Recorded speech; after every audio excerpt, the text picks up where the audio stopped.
आदित्यहृदयं स्तोत्रम् ततो युद्धपरिश्रान्तं समरे सिन्धया स्थितं रावणं चाक्रौ दृष्ट्वा युद्धाय समुपस्थितं दैवतस्य समागम्यं द्रष्टुमभ्यागतोरणम् उपागम्यात्र वीत्रामं महत्स्यो भगवान् ऋषिः राम राम महाबाहो शृणुः ह्यं सनातनं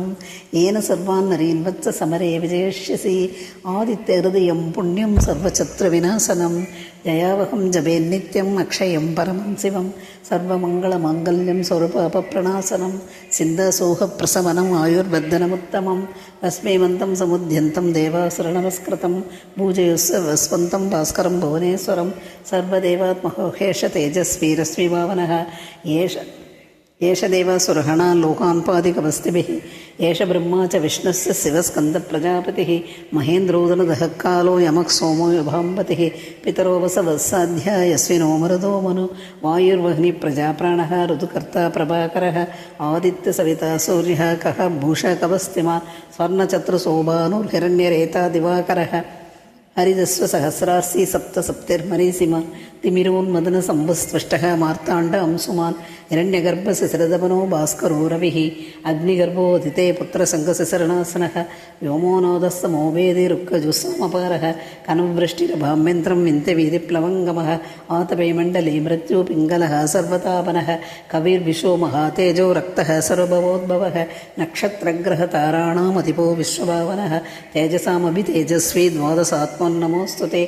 नमः पूर्वाय किरये पश्चिमायाध्वे नमः ज्योतिर्घणानां पदये दिनाधिपतये नमः जयाय जयभद्राय हरेश्वाय नमो नमः नमो नमो सहस्रांशो आदित्याय नमो नमः नमोग्राय वीराय सारंगाय नमो नमः नमः पद्मप्रबोधाय मार्ताण्डाय नमो नमः ब्रह्मे सानास्यु देशाय सूर्यादित्याय वर्षसे पार्श्वते सर्वपक्षाय रौद्राय बभुषे नमः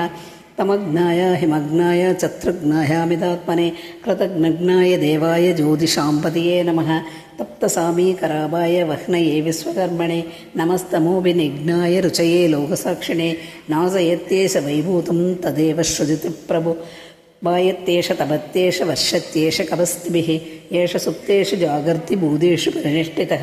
एष शैवाग्निहोत्रं सबलं शैवाग्निहोत्रिणां वेदवश्चक्रतुवैश्चैव क्रतूनां फलमेव च यानि कृत्यानि लोकेषु सर्व एष रविप्रभुः येन मावत्स कृस्रेषु कान्तारेषु वयेषु च कीर्तयन् पुरुषः कच्छिन्नावसीतति राघवः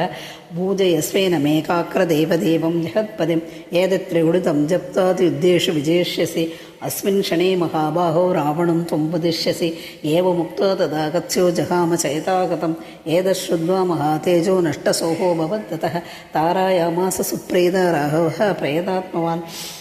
आदित्यं प्रेक्ष्य जप्त्वा तु परं वर्षमवाप्तयान् त्रिरासम्यासु सर्वोद्ध्वा तनुराधाय वीर्यवान् रावणं प्रेक्ष्यष्टात्मा युद्धाय सौवाहमत् सर्वयत्नेन महतावते तच्चत्रतोऽभवत् अदरविरवदन्निरीक्ष्य राममुदितमना परमं प्रहृष्यमाणा निचिचरपदि संशयं विदित्वा सुरहणमत्यगतो वसत्स्वरेति इत्यार्षे श्रीमद् रामायणे वाल्मीकिये आदिकाव्ये युद्धकाण्डे सप्तोत्तरशततमः सर्गः।